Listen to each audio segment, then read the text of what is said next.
I said move! You people are always blocking the jetway when you don't even have boarding passes! I said move. You people are always blocking the jetway when you don't even have boarding passes. The shove came hard and sudden, 2 hands against her shoulder blades, sending her stumbling forward into the wall. Evelyn caught herself, turned slowly, and looked at the gate agent with the kind of controlled stillness she used when a lawyer was about to commit career suicide in her courtroom. The agent, a red-faced man in his 40s named Dale Morrison, according to his name tag, was already gesturing impatiently at the growing crowd behind her, completely confident he'd just moved along another problem passenger. What he didn't know was that the woman he'd just physically assaulted had federal jurisdiction, 22 years on the bench, and the direct phone number of the airport's chief security officer in her contacts. Let me take you back 15 minutes. Evelyn had been standing in the priority boarding line at Dallas-Fort Worth Airport, waiting to board her flight to Washington, D.C., where she had oral arguments scheduled for Monday morning. She was dressed for comfort, not court, navy slacks, a cream cashmere sweater, her natural hair in a low bun, reading glasses perched on her nose while she reviewed case files on her tablet. No judicial robes, no gavel, nothing that screamed federal authority. Just a 56-year-old black woman trying to get home after visiting her elderly mother in Houston. The flight was oversold. She'd heard the gate agents making announcements about needing volunteers to take a later flight in exchange for vouchers. Standard airline chaos. She'd paid it little attention. Her ticket was confirmed. Seat 3A, first class, booked months ago. But when she'd approached the gate during priority boarding, something shifted. Dale Morrison, the lead gate agent, had looked at her boarding pass, then at her, then back at the pass with an expression Evelyn knew too well. Suspicion. "This is first class," he'd said. "Yes, I'm aware." "Did you purchase this ticket yourself?" Evelyn had dealt with this question before. On planes, in hotels, at conferences. The unspoken assumption, how can you afford this? "My ticket is valid and confirmed," she'd said calmly. "May I board?" "I need to verify something first." He typed on his computer while the line backed up behind her. Other passengers in priority line, mostly white, mostly in business attire, shifted impatiently. This ticket is showing an error code." "What kind of error?" "I can't disclose that, but you'll need to step aside while I resolve it. The flight boards in 8 minutes. Perhaps you could resolve it quickly." "I need you to step aside. You're holding up the line." Evelyn had moved to the side, not because she believed there was an error, but because she'd learned to pick her battles. She'd watched as Dale waved through the passengers behind her, a white man in jeans and a golf shirt, an elderly white couple, a younger white woman with 2 small children. None of them were asked to step aside. None of their tickets had mysterious error codes. This is where things shifted. After 5 minutes of watching other passengers board, Evelyn approached Dale again. "Excuse me, have you resolved the issue with my ticket?" He barely looked up. "Still working on it. The flight is about to close. I need to board. And I need you to be patient." "I've been patient. I'd like to speak with a supervisor." "I'm the supervisor." "Then I'd like to speak with the station manager." Dale's jaw tightened. "The station manager is busy. If you continue to be disruptive, I'll have to call security." Evelyn felt the familiar weight of the moment, the choice between asserting her rights and being labeled difficult. "I'm not being disruptive. I'm asking to board a flight I have a confirmed ticket for. Your ticket is flagged in the system. Until I clear that flag, you can't board." "What's it flagged for?" "I can't share that information." "You can't share why you're preventing me from boarding my own flight." Step back from the counter. I'm a passenger with a confirmed ticket asking a legitimate question. Final warning. Step back while I'm calling security." Evelyn stepped back, pulled out her phone and opened the camera app. Started recording. "For the record," she said calmly, "I'm a ticketed passenger being denied boarding without explanation while other passengers have been allowed to board. I'm documenting this interaction." That's when Dale came out from behind the counter. "You can't record me. I'm in a public space. I have every right to document my experience. Put the phone away. Now." "I respectfully decline." He reached for her phone. Evelyn pulled it back. "Do not touch my property." I said, "Put it away." He grabbed for it again, and Evelyn stepped backward to avoid him. That's when he pushed her. Hard. 2 hands, full force, against her shoulders. She stumbled back, her shoulder hitting the wall, her phone clattering to the ground. The entire gate area went silent. What happened next wasn't loud, but it was decisive. Evelyn straightened slowly, her shoulder throbbing. Around her, at least 20 passengers had witnessed a push. Some had their phones out. One woman gasped audibly. Dale seemed to realize, too late, what he'd done. "You were being aggressive," he said quickly, defensively. I was maintaining safety. Evelyn picked up her phone. The screen was cracked, but it was still recording. "You just committed assault," she said quietly, "against a federal judge." Dale's face went white. "What?" "My name is Evelyn Harmon. I'm a federal judge for the Fifth Circuit Court of Appeals. And you just physically assaulted me in front of multiple witnesses while I was attempting to board a confirmed flight." She could see him processing it, the disbelief, the fear, the scrambling attempt to reframe what had just happened. "You didn't identify yourself." "I shouldn't have to identify myself to avoid being assaulted. I was just trying to." "Stop talking," Evelyn said. Not loudly, not angrily, with the same tone she used when shutting down a lawyer who was digging their own grave. "You're making this worse." She turned to the crowd. "I need witnesses. If anyone saw what just happened and is willing to provide a statement, please stay nearby." 6 people immediately raised their hands. "A businessman. I saw the whole thing. He pushed you, unprovoked." A young woman. "I got it on video. Want me to send it to you?" An older man. "That was assault, clear as day." Evelyn pulled out a business card, simple, cream cardstock with her name and title, and handed it to the businessman. "Please email me your contact information. You may be called as a witness." He looked at the card, and his eyes widened. "You're really a federal judge." "I am." He nodded seriously. "You will have my statement by tonight, Your Honor." Dale was still standing there, frozen, as the reality of what he'd done sank in. Evelyn pulled out her phone and made the call she'd mentioned. "Marcus Webb." "Marcus, it's Evelyn Harmon." "Judge Harmon, how are you?" "I've been better. I'm at DFW, Gate D17. I was just physically assaulted by a gate agent. I have video, witnesses, and visible injury. I need airport police and TSA federal security here immediately." The tone of the conversation changed instantly. "Are you hurt? Do you need medical?" "I'll need medical documentation of the injury, yes, but I'm mobile and alert. I'm dispatching airport police now. They'll be there in under 3 minutes. What's the agent's name?" Evelyn looked at Dale's name tag again. "Dale Morrison, lead gate agent. Stay on the line with me until officers arrive. Can you describe what happened?" Evelyn did, calmly, precisely, with the same attention to factual details she'd used in a legal opinion. Dale tried to interrupt. "That's not what—" Evelyn held up a hand. "Mr. Morrison, I strongly advise you to remain silent until you have legal representation." He closed his mouth. Marcus was still on the phone. "Judge, I'm so sorry this happened. The officers are en route. I'm also notifying the airport director and TSA Federal Security Director. This is being treated as an assault on a federal official." "I appreciate that, Marcus. The flight you were boarding, I'm grounding it until this is resolved." Evelyn paused. "Is that necessary?" "Absolutely. This is a federal matter now. The aircraft becomes part of the investigation scene. No one boards the D-planes until we secured witness statements and evidence." Behind Evelyn, passengers in the boarding area began to murmur as they realized what were happening. "Ladies and gentlemen," a voice came over the intercom, not Dale's, but another gate agent who'd appeared.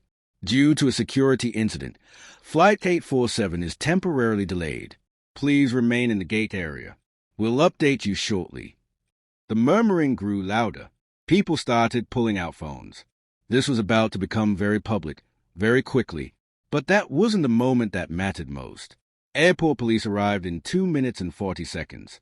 3 officers, 2 men and 1 woman, all in uniform, all professional and alert. The lead officer, a black woman in her 40s with sergeant stripes, approached Evelyn first. I'm Sergeant Lisa Crawford. Are you Judge Harmon? Can you tell me what happened? Evelyn explained again, showed the video, the cracked phone screen, her shoulder, which was already showing signs of bruising. Sergeant Crawford's expression hardened as she watched the video. Then she turned to Dale. Sir, I need you to come with us. I was just doing my job. So, you're being detained for questioning regarding assault on a federal official. You have the right to remain silent. Dale's face went from white to gray. As Crawford read him his rights, the other 2 officers began taking statements from witnesses. More airport security arrived, including Marcus Webb himself, a tall man in his 50s who greeted Evelyn with genuine concern. Judge Harmon, I'm so sorry. This is unacceptable. I appreciate you responding so quickly, Marcus. Are you hurt? We have medical on the way. My shoulder hit the wall pretty hard. I'll need it documented. Absolutely. And I need you to know this is being treated with the highest priority. TSA Federal Security is on the way, and we're coordinating with the U.S. Attorney's Office. Evelyn nodded. She knew the protocol. Assaulting a federal judge was a federal crime. This wasn't just going to be handled by airport security or local police. This was going all the way up. Around them, passengers were recording everything. The businessman who'd offered to be a witness approached Sergeant Crawford. I saw the whole thing. He pushed her hard. She wasn't doing anything aggressive. The young woman with the video, I got it from this angle. You can see clearly he initiated contact. The elderly man, that agent has been rude all day. I watched him yell at another passenger earlier. Crawford took all their information methodically. EMTs arrived and began examining Evelyn's shoulder. Took photos, documented contusions and range of motion limitations. You're going to have significant bruising, the lead EMT said. I recommend a full exam at the hospital to rule out any structural damage. I'll go after we finish here, Evelyn said. Dale was led away, not in handcuffs yet, but clearly detained. As he passed Evelyn, he said, I didn't know. Mr. Morrison, Evelyn said quietly, you didn't need to know who I was. You just needed to not assault people. He had nothing to say to that. For the next 90 minutes, Gate D-17 was a crime scene. TSA Federal Air Marshal arrived. The airport director, representatives from the airline's corporate security, and, because word had spread, 3 local news crews. Evelyn declined all interview requests and directed them to Marcus Webb and the airport's public information officer. She wasn't interested in making this a media circus. She wanted accountability, documentation, justice. The investigation unfolded methodically. Security footage was pulled, showing the entire interaction from multiple angles. Witness statements were collected. 6 passengers, 2 airline employees who'd been nearby, and 1 janitor who'd seen the whole thing. Evelyn's phone video was preserved as evidence. Dale's employment records were requested. The airline policies on passenger interactions were reviewed. And the Flight 847 to Washington, D.C., remained grounded. Passengers were growing restless. Some complained loudly. Others sat quietly, scrolling their phones, reading the news alerts that were already starting to pop up. Federal judge assaulted by airline employee at DFW. Flight grounded after gate agent allegedly pushes passenger. Video shows airport worker shoving woman who claims to be judge. The airline issued a statement within an hour. We are aware of an incident involving one of our gate agents and a passenger at Dallas-Fort Worth Airport. The employee has been removed from duty pending investigation. We are cooperating fully with law enforcement and take all allegations of misconduct seriously. It was corporate speak, careful, non-committal. But Evelyn knew what was happening behind the scenes. Lawyers were being called. Insurance companies notified. Crisis management activated. This was going to cost the airline a lot. What she didn't realize yet was how much it was going to change. Evelyn finally agreed to go to the hospital when Marcus promised to have someone drive her and arrange for her luggage to be retrieved. At the ER, she was seen quickly. Federal judges apparently got prioritized even in hospital waiting rooms. The examining physician, a young woman who introduced herself as Dr. Patel, was thorough and gentle. "You have significant soft tissue trauma," she said, reviewing the x-rays. "No fractures, thankfully, but you're going to be very sore for the next week. I'm prescribing anti-inflammatories and pain medication as needed. Will there be permanent damage?" "Unlikely, but you should follow up with your regular physician in a few days. And if you experience any numbness, tingling, or increased pain, come back immediately." Dr. Patel paused. "I saw the news. I'm sorry that happened to you." "Thank you. For what it's worth, I've seen what you've done on the bench. The healthcare discrimination case last year, that ruling changed how hospitals in our state handle patient care. You made a real difference." Evelyn felt a small warmth in her chest. "I appreciate that. So I hope whoever did this faces real consequences." "They will. The system may be slow, but it's thorough." After being discharged, Evelyn returned to the airport to find that Flight 847 had finally been cleared to depart, 4 hours late. But she wasn't on it. She'd been rebooked on a later flight, upgraded to first class, with a personal escort from airport security. "We're not taking any chances," Marcus said. "You will be accompanied to the aircraft, and I personally briefed the flight crew about what happened." "That's not necessary." "Judge Harmon, with respect, it absolutely is. You were assaulted at this airport. Ensuring your safety for the remainder of your travel is the minimum we can do." Evelyn didn't argue. She was exhausted, in pain, and ready to be home. The later flight boarded smoothly. The gate agent, a kind-faced woman named Sandra, greeted Evelyn with professional warmth and obvious awareness of who she was. "Judge Harmon, we're honored to have you aboard. If you need anything at all during the flight, please let us know." "Thank you." Evelyn settled into 2A and closed her eyes. Her phone buzzed continuously. Messages from colleagues who'd seen the news, from her law clerks checking if she was okay, from her daughter demanding to know why she was seeing her mother's name on Twitter. She sent quick reassurances to the people who mattered and turned off her phone. The flight attendant, an older black man named James, stopped by her seat. "Your Honor, I just wanted to say I'm sorry for what happened to you today, and I'm grateful you're speaking up about it." Evelyn looked up.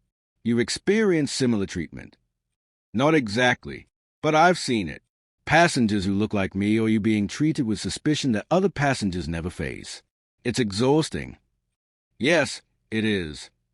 But seeing you stand up to it, documenting it, pressing charges, not just letting it go, that matters. It tells the rest of us that it's okay to speak up, that we're not imagining it." Evelyn nodded slowly. "That's exactly why I'm pursuing this. Not for revenge, for accountability." "Well, you have my support. And if you need any statement about airline cultural experiences, you let me know." After he left, Evelyn sat quietly, thinking. She hadn't wanted to become a symbol, but perhaps that's exactly what this moment required. The next decision would change how this ended. On Monday morning, Evelyn was back in Washington, D.C., sitting in her chambers with her senior law clerk. Her shoulder was wrapped, her arm in a sling, and she was running on minimal sleep.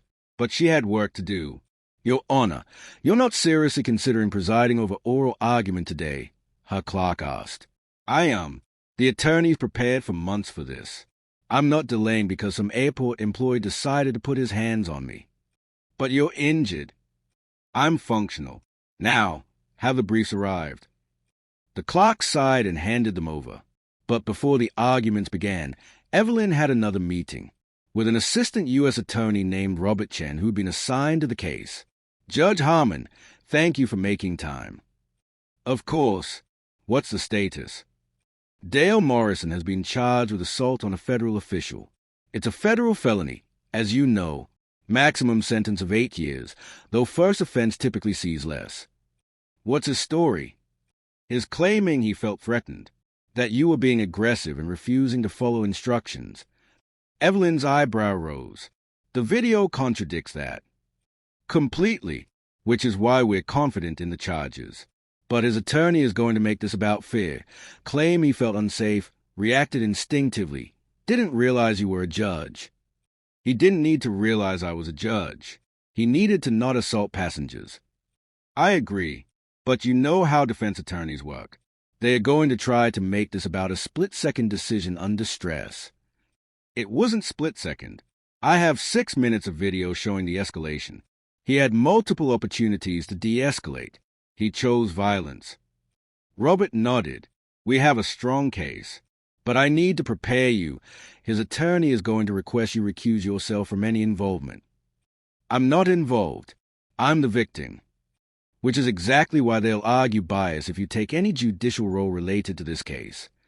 I have no intention of presiding over my own assault case. That would be inappropriate. Good, because they are also going to argue that your status as a federal judge shouldn't matter, that this should be treated like any other passenger dispute. Evelyn's voice went cold. Assaulting a federal judge is specifically criminalized because it's an attack on the judicial system itself. That's not preferential treatment. That's recognizing that attacks on judges undermine the rule of law. I know, and that's exactly what we'll argue. But be prepared for public commentary suggesting you're using your position unfairly. Let them comment. I documented everything. I have witnesses. I followed protocol. This isn't about my title. It's about accountability for assault. The video went viral. Within 48 hours, it had been viewed 8 million times. The responses were predictable. Overwhelming support from legal communities, civil rights organizations, and people who'd experienced similar treatment. But also pushback. She's playing the victim because she's a judge. Regular people get pushed around by airlines all the time. Why was she recording? Seems like she was looking for a confrontation. I bet there's more to this story. Gate agents don't just push people for no reason. And, inevitably, of course she's making this about race. It was probably just a misunderstanding. Evelyn didn't respond to any of it. She'd learned long ago that you couldn't argue with people determined to misunderstand you. But others responded for her. Legal scholars wrote opinion pieces about the epidemic of implicit bias in customer service. Former airline employees came forward with stories of being encouraged to scrutinize certain passengers more carefully. Civil rights organizations called for industry-wide reform. And, quietly, behind the scenes, the airline began conducting an internal investigation that went far beyond Dale Morrison. 3 weeks after the incident, Evelyn received a call from the airline's new chief diversity officer, a position that apparently hadn't existed before her assault. Judge Harmon, my name is Michael Torres. I've been brought in to review the company's policies and training regarding passenger interactions. I see. I wanted to reach out personally because our investigation has uncovered some troubling patterns. Dale Morrison wasn't an isolated case. I suspected as much. We reviewed complaints from the past 3 years. We found 147 incidents where passengers of color reported being questioned about ticket validity, payment methods, or boarding eligibility at rates significantly higher than white passengers. Evelyn wasn't surprised. And what are you planning to do about it? We're implementing mandatory bias training for all customer-facing employees. We're revising our verification protocols to eliminate subjective judgment calls. We're creating a passenger advocacy office. And we're instituting a zero-tolerance policy for discriminatory behavior. That's a start. I was hoping you might be willing to consult with us, help us understand what went wrong and how to prevent it from happening again. Evelyn considered. I'm not interested in being your diversity spokesperson, Mr. Torres. I'm not asking you to be. I'm asking for your expertise. You've spent your career examining systemic injustice. We need someone who understands both the legal and human dimensions of what happened to you.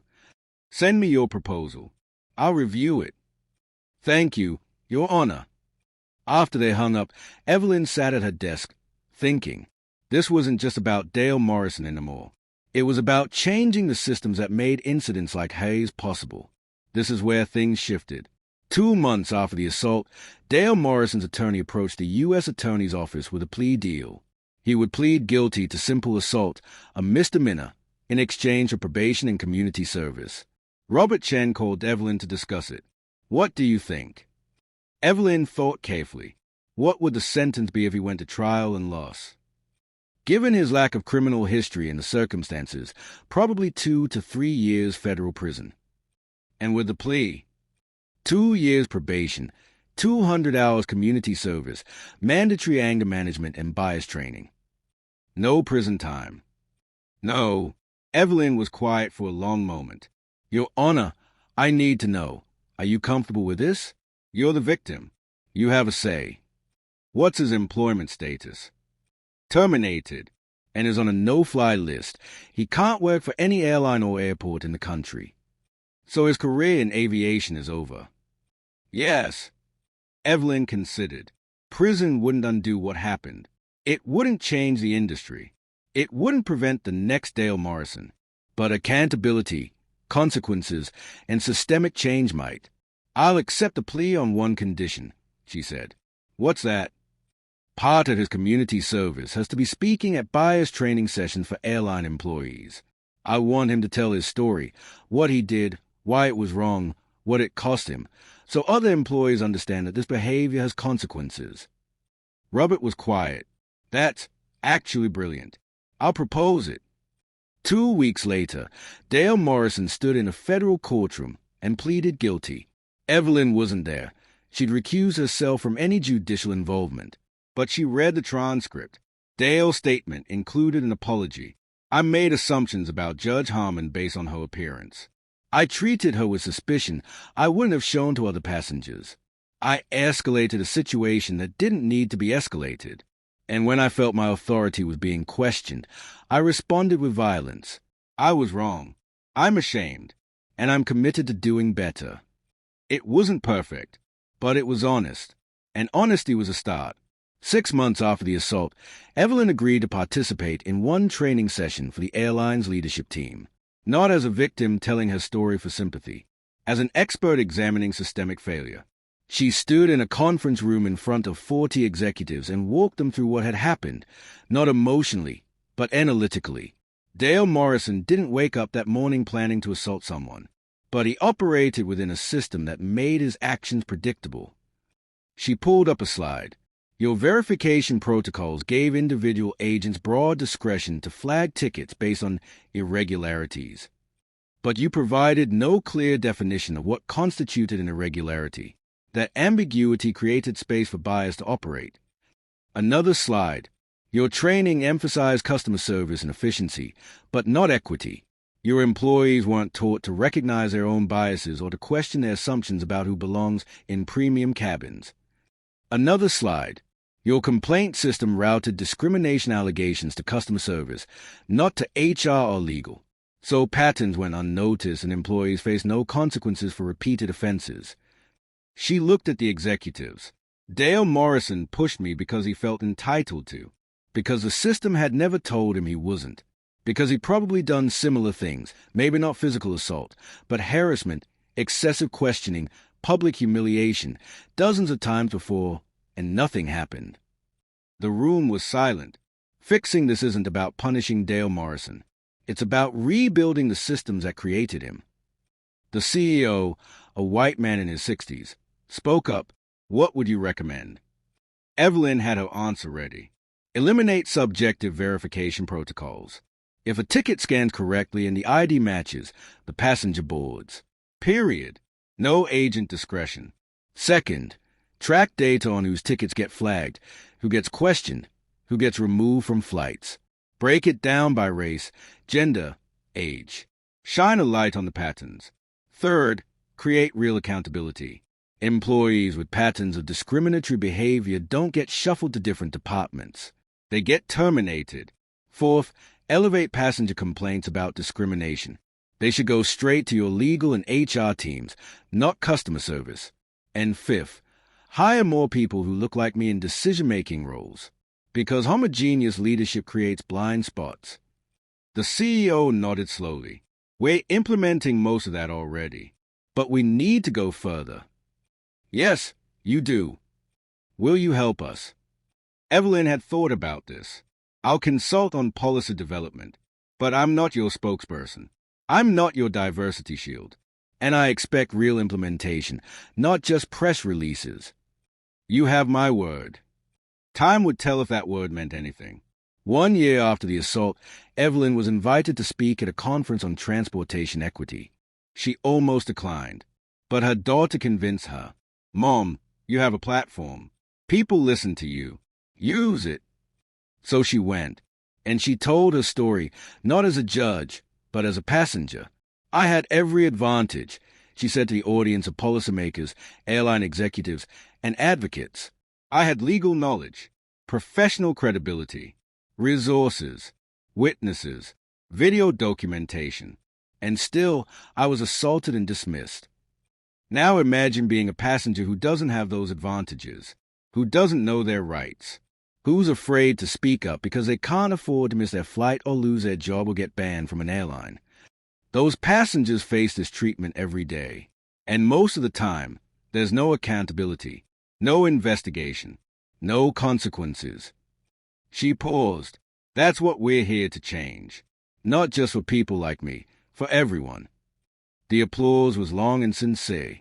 Afterward, a young black woman approached her, maybe mid-20s, professional attire, nervous energy. Judge Harmon, I'm Tasha Williams. I'm a law student. I just wanted to say, I saw what happened to you, and it made me want to focus on civil rights law. That's wonderful.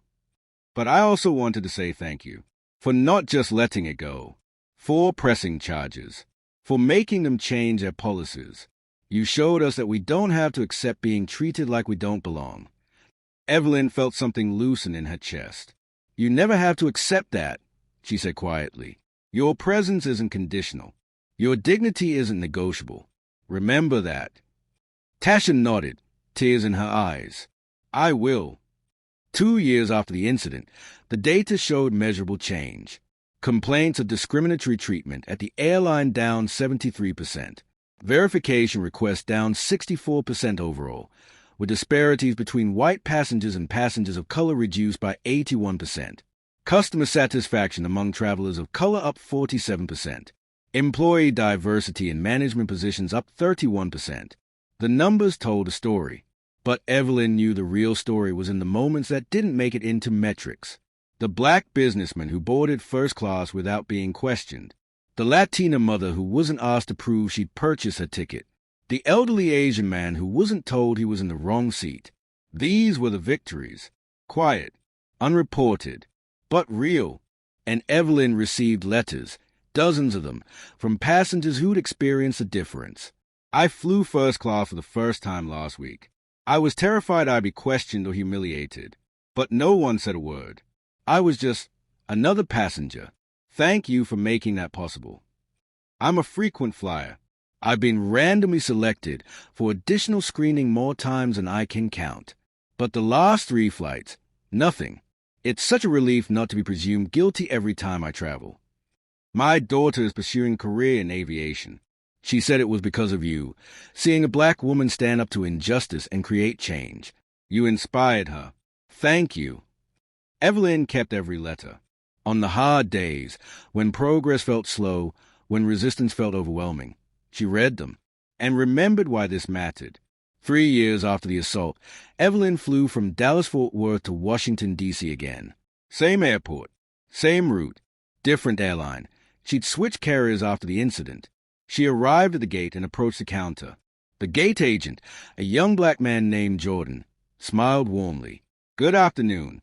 Heading to D.C. He scanned her ticket. First class, seat 2A. You're all set, Ms. Harmon. Boarding starts in about 20 minutes. No suspicion, no verification, no questions, just normal, professional service. Evelyn found a seat in the waiting area and pulled out her tablet. She was reviewing briefs for an upcoming case, a class action lawsuit against an airline for systematic discrimination against passengers with disabilities. Different issue, same underlying problem. Systems that fail to see certain people as deserving of dignity. She was looking forward to ruling on it. A voice interrupted her thoughts. Excuse me, are you Judge Harmon? Evelyn looked up. An older white woman, maybe 70, with kind eyes. I recognize you from the news. I just wanted to say, thank you. My grandson is black. He's terrified of flying because he's been harassed so many times. But I told him about what you did, how you stood up to that agent, how you made them change. And he said maybe he'd try flying again. So thank you. Evelyn felt her throat tighten. Tell your grandson he belongs on every flight he boards. And if anyone tells him otherwise, they are wrong. I will. Thank you. After the woman left, Evelyn sat quietly, thinking. This was the work, not the headlines, not the awards, but the small moments where someone felt safer, braver, more certain of their right to exist in spaces they've been excluded from. That was justice, not revenge, not retribution, just systems at work for everyone. 5 years after the incident, Evelyn was invited to deliver the keynote address at the National Bar Association's annual conference. The topic, From the Bench to the Jetway, How One Incident Changed Transportation Equity. She stood before a room of black attorneys, judges, and law students and told them the full story, not just what happened, but what came after, the investigation, the plea deal, the policy changes, the ongoing work. I didn't set out to become an advocate for airline passenger rights, she said. I just wanted to get home from visiting my mother. But when Dale Morrison pushed me, he inadvertently pushed open a door. A door that revealed systematic failures, unchecked bias, policies that enabled discrimination. And once that door was open, I had a choice. Walk through it and demand change, or close it and pretend everything was fine. She paused. I chose to walk through it, not because I wanted to, but because I had the resources, the knowledge, and the platform to do something that many passengers couldn't. That's privilege, and privilege creates responsibility. She looked at the young faces in the audience. Some of you will face moments like mine, moments where you're dismissed, disrespected, or harmed because someone made assumptions about who you are.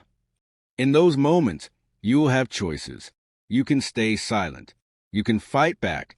You can document and pursue justice. Whatever you choose, know this. Your dignity isn't dependent on someone else's recognition. You belong everywhere you have a right to be. And if someone tells you otherwise, with words or with hands, they are wrong. The applause was thunderous. But the moment that stayed with Evelyn came afterward. A young woman, law student, first in her family to attend college, approached with tears in her eyes. Judge Harmon, I've been dealing with imposter syndrome since I started law school. Feeling like I don't belong. Like I'm only here because of affirmative action or diversity quotas. But hearing you talk about that gate agent trying to tell you that you didn't belong in first class, and how you prove him wrong not by arguing, but by documenting and pursuing justice, it helped me understand something. What's that? That belonging isn't something we have to earn. It's something we claim. And when someone tries to take it away, we don't have to convince them. We just have to stand firm. Evelyn pulled her into a hug. That's exactly right. Stand firm. And when you're in a position to help someone else stand firm, do it. I will. I promise. 10 years after the incident, Evelyn retired from the federal bench. Not because of the assault, though it had certainly made her more aware of her own mortality and priorities, but because she'd served for 3 decades, and it was time. At her retirement ceremony, colleagues spoke about her judicial legacy, the landmark civil rights cases, the thoughtful opinions, the mentorship of young attorneys. But what Evelyn thought about, sitting there listening, was a letter she'd received that morning. From Dale Morrison. She almost hadn't opened it, but curiosity won. Judge Harmon, I don't expect you to read this. I don't expect anything from you. But I wanted you to know that I've spent the last 10 years thinking about what I did. Not just a physical assault, though that haunts me, but the entire pattern of behavior that led to that moment. I've done the bias training, attended therapy, read everything I could find about implicit bias and systemic racism, volunteered with organizations working to reform airline policies. I can't undo what I did, but I've tried to use it to help others understand what unconscious bias looks like and what it costs. Last year, I spoke at 23 training sessions for airline employees, told them my story, what I did to you, how my assumptions and unchecked authority led to assault, Some of them listened. Some didn't. But a few came up afterward and said it changed how they saw their jobs. I know that doesn't make up for what I did. Nothing can. But I wanted you to know that your decision to pursue accountability, rather than just revenge, gave me a chance to grow, to change, to do something meaningful with my shame. I'm sorry. I'll always be sorry. Dale Morrison. Evelyn read it twice. She didn't respond, but she kept the letter. Because transformation, real transformation, was rare. And maybe, just maybe, the system was working the way it should. Not perfectly, but better. Evelyn Harmon never wanted to be known for being assaulted at an airport. She wanted to be known for her jurisprudence, her advocacy, her 3 decades of service to the law. But the gate incident had become part of her legacy whether she wanted it to be or not. And in time, she'd made peace with that. Because it wasn't just about her. It was about every black passenger who'd been questioned at a gate. Every person of color who'd been told they didn't belong in first class. Every traveler who'd been subjected to extra scrutiny, suspicion, or humiliation based on nothing but bias. The system hadn't protected them before, but it was protecting them a little better now.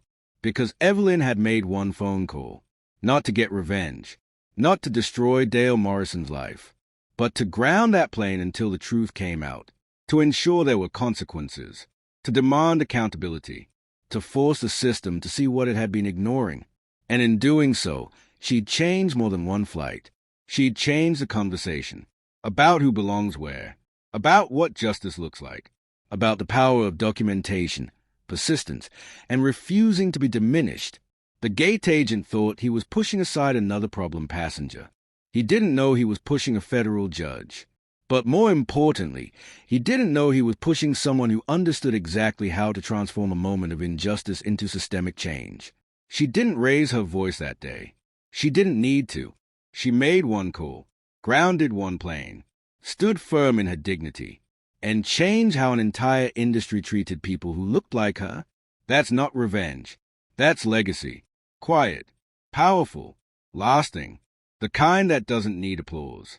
Because the work speaks for itself. Dignity doesn't require defending yourself to people who've already decided not to see you. It requires documenting what happened, pursuing accountability through proper channels, and using your authority, whatever form it takes, not for revenge, but for change. She didn't just win her case. She changed the system that created the problem. That's justice. Not loud, not flashy, just thorough, patient, and transformative. And it echoes long after the moment ends.